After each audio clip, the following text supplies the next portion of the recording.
Haleluya. Haleluya. Haleluya. Haleluya. Puji Tuhan, selamat pagi. Salam sejahtera dalam kasih Tuhan Yesus Kristus. Tadi nama saya sudah diperkenalkan ya. Ke Marfil Tangkere, saya sudah berkeluarga. Puji Tuhan, anak saya yang pertama sudah bekerja, anak yang kedua sebentar lagi akan naik ke kelas 10 dan yang terakhir 5 tahun ya. Puji Tuhan ya. Melayani di daerah Sumatera Selatan, di satu desa di daerah Musirawas, Lubuk Linggau. Kadangkala kami agak gimana ya kalau disebut dari Palembang, karena tempat pelayanan kami ini di daerah Sumsel ini merupakan bagian yang paling ujung dari Sumatera Selatan ya. Kalau dari tempat saya itu ke kota Palembang itu kalau ikut jalur normalnya itu 10 sampai 11 jam kalau roda 4 ya. Kalau naik kereta ya berangkat dari stasiun Lubuk Linggau itu jam 9 pagi, nanti jam 4 apa setengah 5 sore sampai di kota Palembang ya. Jadi lumayan jauh. Memang di daerah Sumatera Selatan ini kurang lebih ada 300 sidang pengembalaan ya, itu 70% sidang pengembalaan khusus di GPDI itu berada di daerah-daerah pedesaan ya. Yang 30 sidang pengembalaan di kota Palembang dan yang lebih daripada itu semuanya di daerah-daerah pedesaan ya. Tapi sekarang bersyukur saudara di tempat kita, di daerah kita di sana, karena dengan perkembangan jalan tol yang semakin baik, sehingga sudah ada jalur lintas tengah. Jadi kalau kita mau pergi ke Medan, Bengkulu, Jambi, itu semua masuk lintas tengah lewat di daerah tempat pelayanan kami ya. Karena perkembangan yang semakin baik, jalan tol yang semakin terus dikebut, disambung, jadi semakin baiklah perjalanannya ya. Puji Tuhan, Tuhan berkati. Terima kasih kepada Pendeta Sianturi, Bu Gembala yang mempercayakan saya untuk melayani pagi hari ini. Puji Tuhan. Mari kita lihat firman Tuhan. Saya coba mengajak kita untuk lihat firman Tuhan di dalam Injil Markus pasalnya yang ke-13, Injil Markus pasal 13. Saya coba ambil ayatnya yang pertama dan ayatnya yang kedua. Saya coba mengajak kita untuk mempelajari dan melihat ayat firman Tuhan ini, dan coba hal-hal baik apa yang bisa kita ambil daripada ayat firman Tuhan ini dan kita bisa pergunakan di dalam perjalanan kehidupan kita sepanjang Tuhan izinkan kita bernafas di dalam dunia ini ya. Puji Tuhan. Injil Markus pasal 13, saya baca firman Tuhan. Ketika Yesus keluar dari bait Allah, seorang muridnya berkata kepadanya, "Guru, lihatlah betapa kokohnya batu-batu itu, dan betapa megahnya gedung-gedung itu."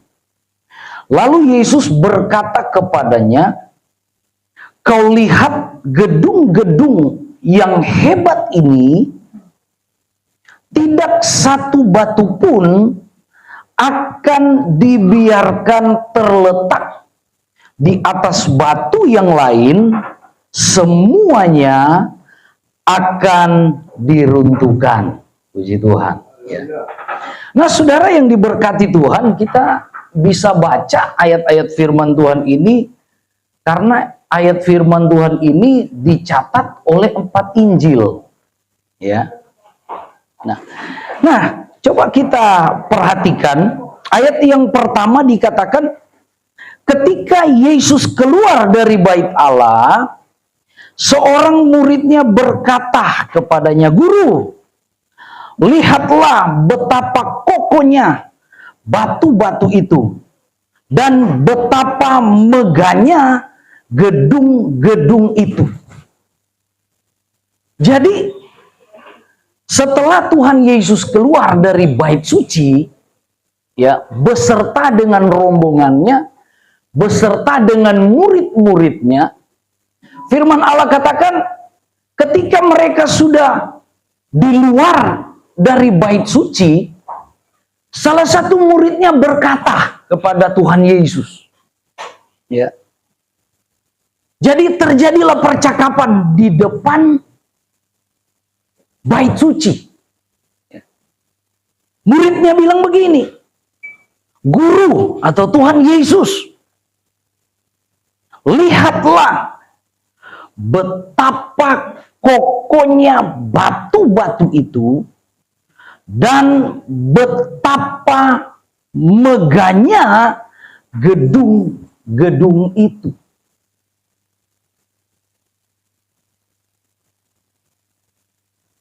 Jadi ini adalah pertanyaan yang dilontarkan oleh seorang murid kepada Tuhan Yesus.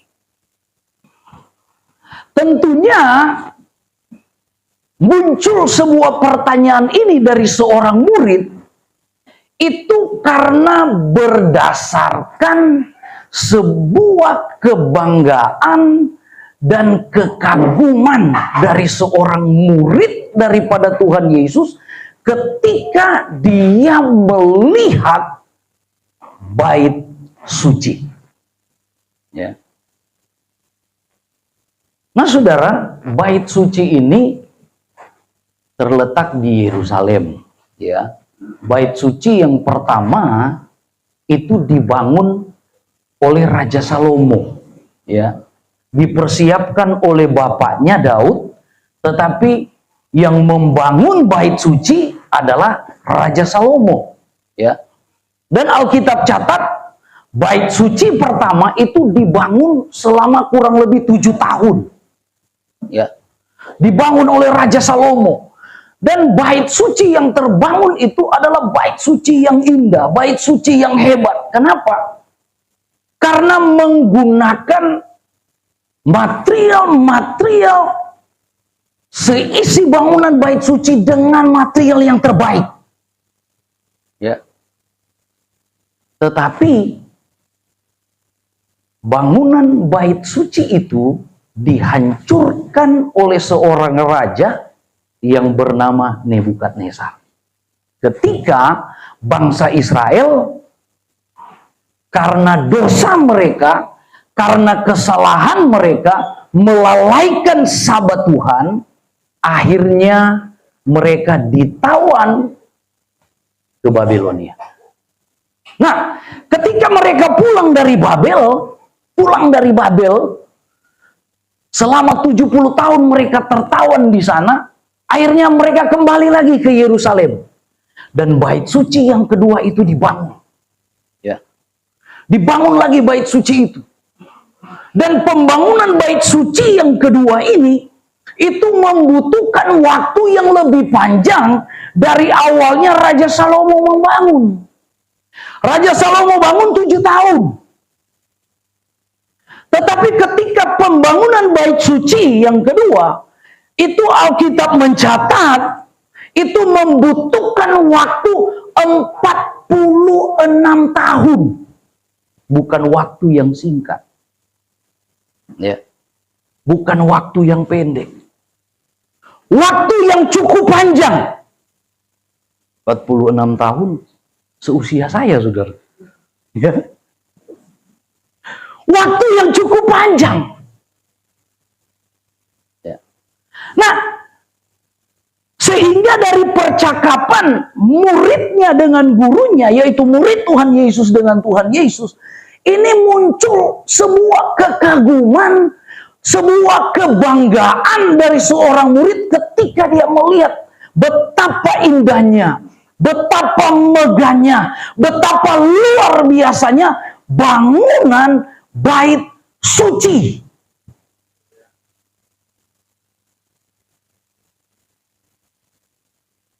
Sehingga dia bilang, Tuhan Yesus, Guru, betapa indahnya betapa megahnya bangunan bait suci ini.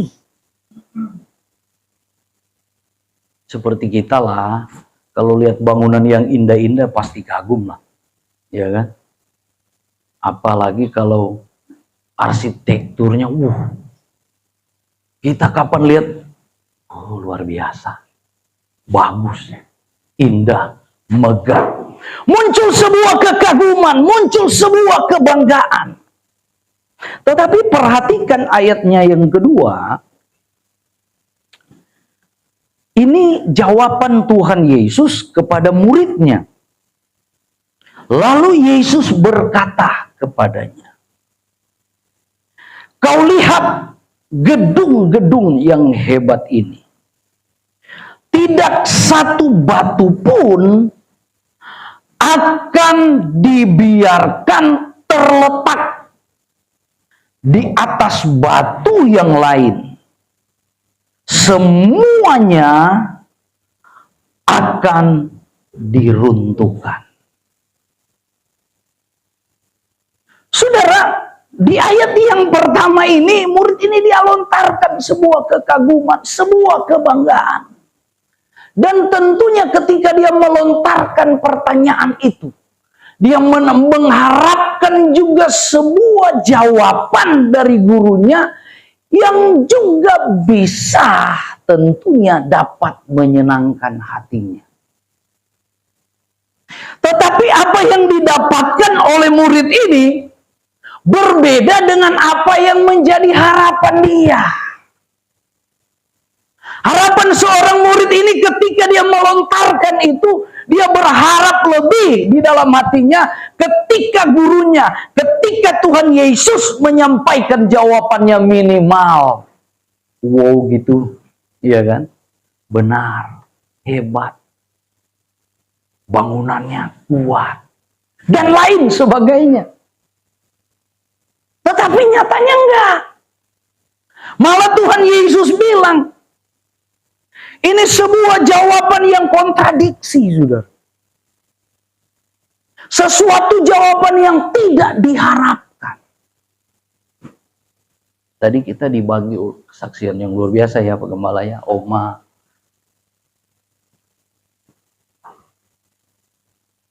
Setiap orang yang mau menikah pinginnya bahagia.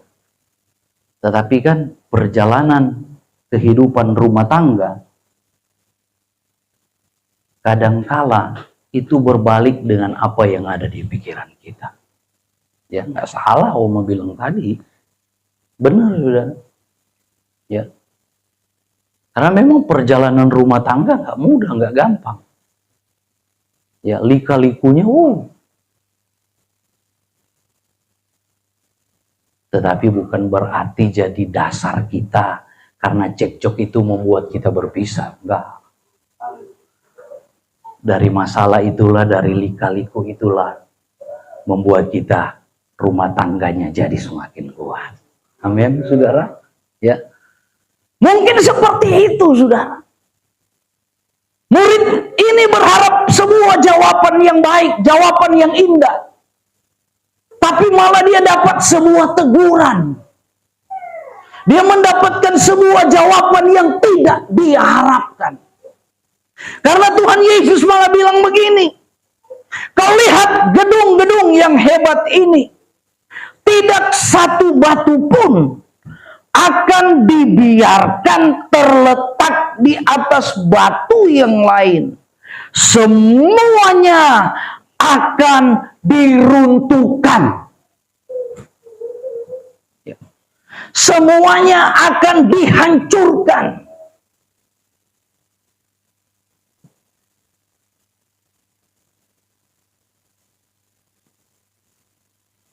Mau dapat jawaban yang baik, tapi kadangkala dapat teguran. Nah, kita berharap sesuatu yang indah, tetapi yang kita dapatkan sesuatu yang tidak sesuai dengan harapan kita. Amin. Ya. Ketika mau menikah, harapan kita ketika selesai diberkati, Seorang istri mengharapkan setiap hari minimal dapat belayan indah. Seorang suami mengharapkan dapat sebuah perhatian yang lebih. Tetapi kenyataannya kebalikannya.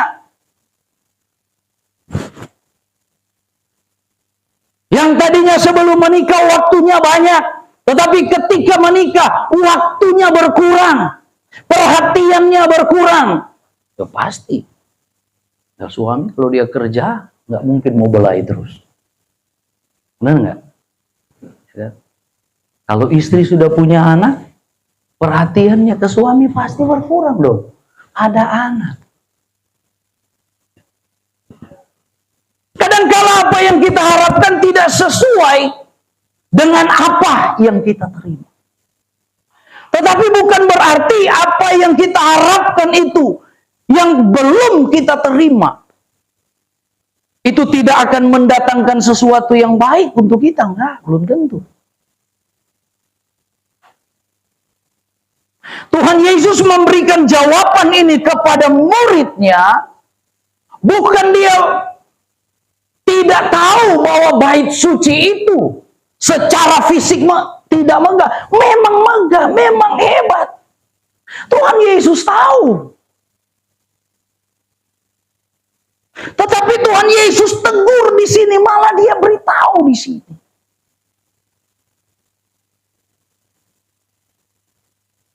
Kalau kata kasarnya Tuhan sedang bilang kepada murid-muridnya, kau lihat bangunan fisik ini. Dia indah, dia megah, dia hebat. Tetapi namanya bangunan fisik, tetaplah bangunan fisik. Seindah-indahnya apa yang engkau lihat dari bangunan fisik itu, dengan bertambahnya waktu, bertambahnya tahun, bangunan fisik itu akan meredup juga. Amen. Seindah-indahnya fisik kita manusia, bertambahnya waktu, amin, berjalannya waktu, akan meredup juga fisik dan kekuatan kita. Amin. Amin. Ya. Tapi coba kita lihat ya, di Markus pasalnya yang ke-14.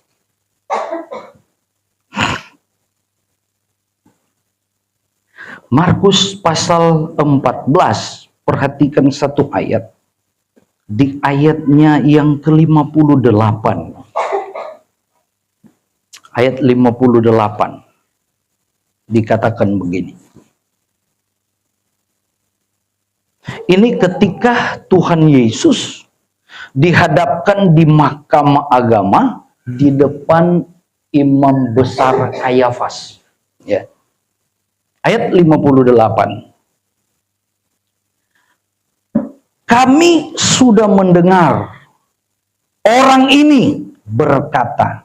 Jadi ini imam-imam ya menjadi saksi ketika Tuhan Yesus sedang dihadapkan di mahkamah agama berhadapan dengan imam besar Kayafas.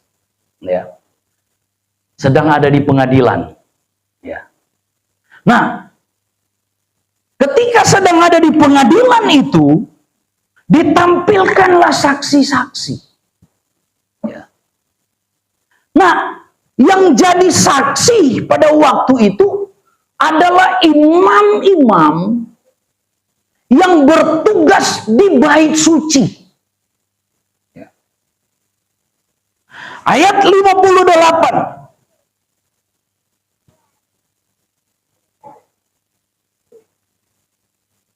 Kami sudah mendengar orang ini berkata, Tuhan Yesus ternyata pernah berkata, aku akan merobohkan bait suci buatan tangan manusia ini. Dan dalam 3 hari akan kudirikan yang lain, yang bukan buatan tangan manusia. Saudara, ketika sedang ada di pengadilan, ya.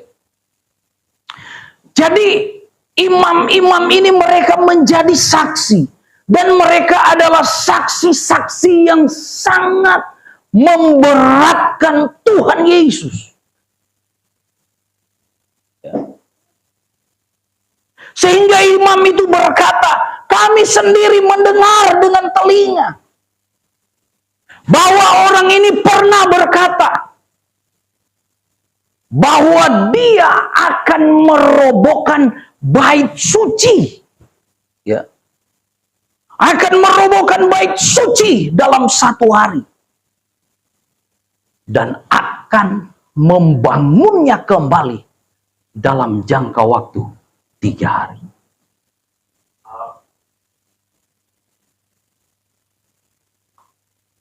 Saudara, bagi orang Yahudi, apalagi bagi imam-imam ini, bait suci adalah tempat yang sangat terhormat. Tempat yang sakral. Dalam tanda kutip, kamu boleh ganggu saya secara pribadi, tapi jangan kamu sentuh bangunan bait suci itu. Kamu boleh hancurkan saya sebagai pribadi orang Yahudi, tapi jangan kamu sentuh bangunan bait suci. Ini bagi orang Yahudi. Tetapi pernyataan ini bagi Tuhan Yesus bukanlah sesuatu yang penting. Sehingga di pasal 13 tadi ketika murid melontarkan pertanyaan, Tuhan Yesus bilang, kamu lihat bangunan yang indah dari bait suci ini. Tidak ada satu batu pun yang akan tersusun lagi. Semua akan diruntuhkan.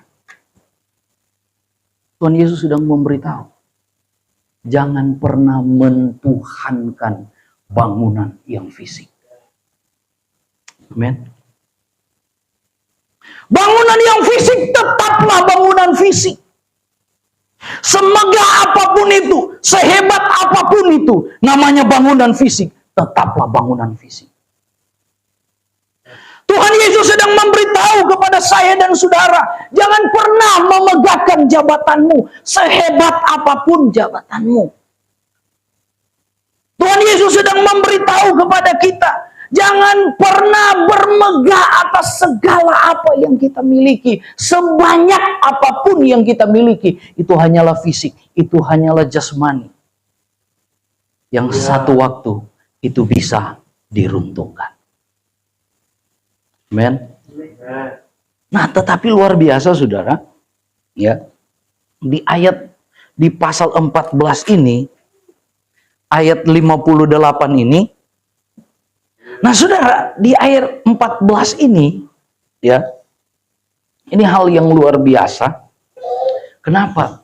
Karena malah di ayat 14 ini, dengan penyampaian Tuhan Yesus yang pernah dia lontarkan, disampaikan lagi oleh imam-imam yang menjadi saksi. Ini malah dia berbicara tentang peristiwa atau sebuah karya penebusan yang luar biasa. Ya. Padahal sebenarnya Tuhan Yesus pernah berbicara tentang ini. Ya. Tetapi dia tidak berbicara kepada bangunan secara fisik, saudara. Memang Tuhan pernah bilang itu. Ya.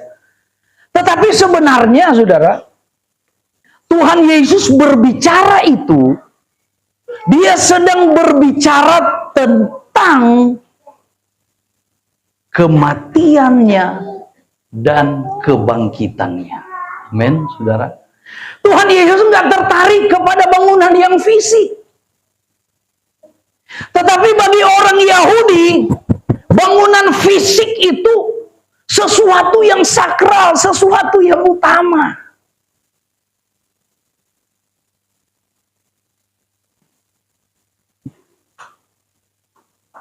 Sehingga di ayat yang ke-58 ini, ya, lewat kesaksian daripada imam-imam, ya, ternyata saudara, kalau mau bersaksi tentang Yesus, ya, biarpun bersaksi tentang kejahatan, tapi untuk memuliakan nama Tuhan itu bisa jadi kesaksian loh, saudara. Ini imam-imam ini mereka mau menjatuhkan saksian mereka yang tidak baik agar supaya Tuhan Yesus dihukum mati. Tetapi dia lontarkan lagi apa yang pernah disampaikan oleh Tuhan Yesus. Ya. Tetapi Tuhan Yesus seperti saya katakan tadi, dia tidak bicara tentang bangunan yang fisik.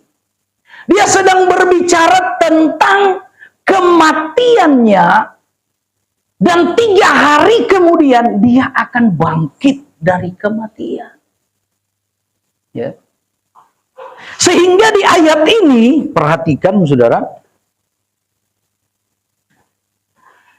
kami sudah mendengar orang ini berkata, perhatikan kalimat berikutnya, aku akan merubuhkan bait suci buatan tangan manusia ini, dan dalam 3 hari akan kudirikan yang lain yang bukan buatan tangan manusia.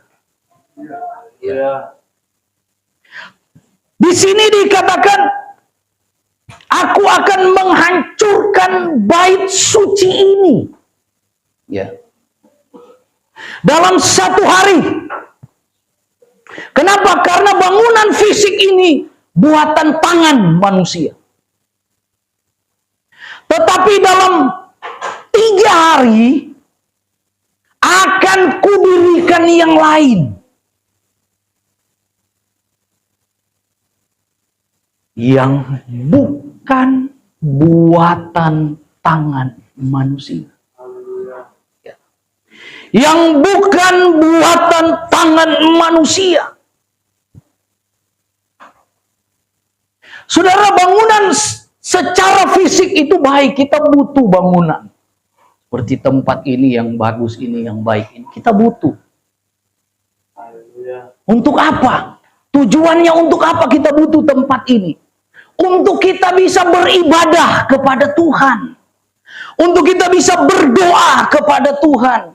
Untuk kita bisa memuliakan nama Tuhan. Kita butuh, saudara. Tetapi jangan sampai bangunan yang bagus itu, bangunan yang baik itu, membuat kita kagum, membuat kita bangga, melebihi kekaguman kita, kebanggaan kita kepada Sang Pencipta kita, yaitu Tuhan Yesus Kristus. Boleh bangga. Boleh bangga dengan pencapaian kita, boleh, sangat boleh, saudara. Karena itu juga janji Tuhan, itu juga berkat Tuhan. Tetapi jangan sampai pencapaian kita yang luar biasa itu melebihi kekaguman kita, kebanggaan kita kepada Tuhan kita Yesus Kristus. Haleluya. Nah, di Markus pasal 14 ini Tuhan tidak bicara lagi tentang bangunan yang fisik. Tetapi dia sedang bicara tentang bangunan rohani yang sesungguhnya. Amin. Dia sedang bicara bangunan rohani yang sesungguhnya. Dia sedang bicara bangunan gereja yang sesungguhnya. Bangunan rohani yang sesungguhnya, bangunan gereja yang sesungguhnya bukanlah gedung secara fisik. Tetapi bangunan rohani yang sesungguhnya, bangunan gereja yang sesungguhnya adalah hidup saya dan saudara. Amin. Ya. Hidup saya dan saudara inilah bangunan rohani yang sesungguhnya. Karena firman Allah katakan, di dalam hidup kita inilah, di dalam hati kita inilah tempat kediamannya Tuhan. Amin. Ya. Di dalam hidup kita inilah tempat tinggalnya Tuhan. Bukan di dalam bangunan yang fisik, bukan. Tetapi di dalam hidup kita. Di dalam jiwa kita.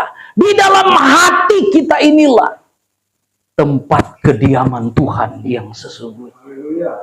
Sehingga firman Allah katakan, ketika Tuhan Yesus menyerahkan nyawanya, dia menghembuskan nafas terakhirnya. Ya, Alkitab katakan, bait suci itu terbelah jadi dua. Terbelah jadi dua. Artinya apa yang diucapkan oleh Tuhan Yesus itu terbukti. Ya. Alkitab catat dengan jelas, tabir bait suci itu terbelah jadi dua. Artinya apa? Tuhan hancurkan bangunan secara fisik. Kenapa? Karena umat Tuhan di Yahudi tinggal mendewakan bangunan secara fisik. Sekalipun bangunan fisik itu penting bagi kita, tetapi jangan pernah hal-hal yang fisik, hal-hal yang jasmani itu kita dewakan. Amin, saudara. Ya. Sehingga di ayat ini, ketika dia sampaikan pada hari yang pertama, bait suci itu akan hancur, akan runtuh. Ya. Tetapi ketika 3 hari kemudian, ya, aku akan bangun kembali. Tetapi bangunan yang dibuat oleh Tuhan Yesus di hari yang ketiga bukanlah bangunan secara fisik. Amin. Ya. Tetapi dia bangun sebuah bangunan rohani yang luar biasa, yaitu saya dan saudara. Lewat karya kebangkitannya. Tuhan tidak mau tinggal di dalam gedung-gedung yang fisik, tetapi lewat peristiwa kebangkitan Yesus membuktikan dia Allah yang hidup, Allah yang berkuasa, Allah yang luar biasa, dan dia mau tinggal di dalam setiap hati kita. Amin, saudara. Dia mau tinggal di hati kita. Allah yang duduk di singgasana yang paling tertinggi dalam kerajaan surga. Betapa mulianya saya dan saudara, sehingga dia mau tinggal di dalam kehidupan kita. Untuk itu jangan rusak hidup kita, saudara, dengan sesuatu yang tidak benar, sesuatu yang tidak baik, sesuatu yang cemar. Kenapa? Karena hidup kita ini tempat kediaman Tuhan. Ya. Dan saya mau katakan, dia yang sudah bangkit dari kematian itu, dia bukan Allah yang mati, tetapi dia Allah yang hidup. Karena memang dia adalah Allah yang berkuasa, yang sudah tebus saya dan saudara dari maut. Dan saya percaya, saudara, kalau Allah yang hidup itu sudah bangkit, dan dia mau tinggal di dalam hidup kita ini yang penuh dosa, yang penuh kekurangan, yang penuh kelemahan. Saya percaya mujizat-mujizat Tuhan, kemenangan demi kemenangan, pertolongan demi pertolongan akan menyertai perjalanan hidup kita. Saya percaya Allah yang sudah bangkit dari kematian itu, dia adalah Allah yang hidup dan berkuasa. Dan dia mau tinggal di dalam hati kita, di dalam hidup kita. Dan saya percaya dia tidak akan pernah membiarkan kita umat Tuhan dalam segala situasi apapun dalam hidup kita. Dia tidak akan pernah biarkan kita. Apapun masalahmu, apapun tantanganmu, apapun problemmu, kita punya Allah yang hidup, yaitu Tuhan Yesus. Dan dia tidak tinggal di gedung yang secara fisik, tetapi dia ada bersama kita di dalam hati kita. Terima kasih Tuhan. Terima kasih Tuhan Yesus. Betapa kami begitu berharga di hadapan-Mu Tuhan. Kami yang selayaknya harus menerima penghukuman dari setiap dosa-dosa kami. Engkau rela tebuskan. Engkau rela angkat kami, Tuhan. Terima kasih, Tuhan Yesus. Kami tahu kami banyak kekurangan, Tuhan. Kami tahu kami banyak kelemahan. Kami tahu kami banyak keterbatasan di hadapan Tuhan.